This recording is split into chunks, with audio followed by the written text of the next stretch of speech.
இங்க பாரு, check whether 6 power n can end with the digit 0 for any natural number. அதாவது 6 power 1 6 6 power 2 அது 6 into 6 36.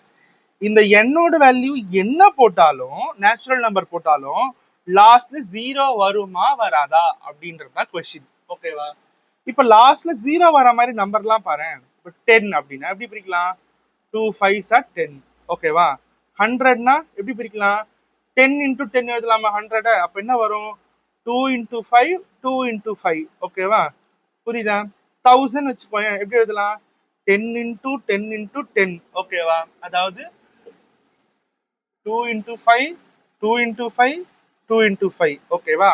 அப்போ லாஸ்ட்ல 0 வரணும் அப்படின்னா கண்டிப்பா ஒரு கண்டிஷன் இருக்கு. அது என்ன கண்டிஷன் அப்படின்னா, அந்த ஃபேக்டரைஸ் பண்ணா 2 into 5 உள்ள இருக்கணும். 2 into 5 உள்ள இருந்தாதான் அங்க லாஸ்ட்ல என்ன வரும்? 0 வரும்.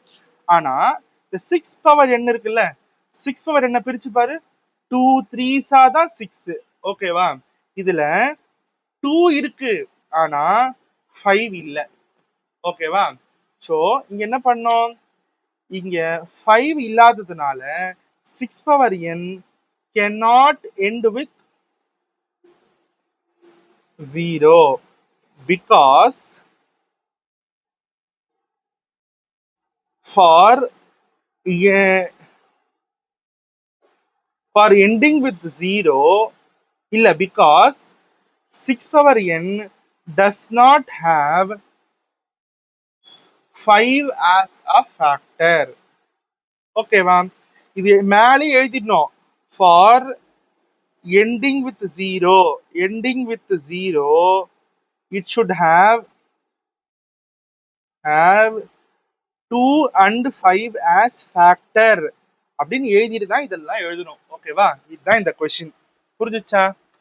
இப்போ நம்ம நெக்ஸ்ட் லாஸ்ட் கொஸ்டின் பார்ப்போம். ஓகேவா? ஒரு கொஸ்டின் பேப்பர்ல லாஸ்ட் கொஸ்டின். ஓகேவா?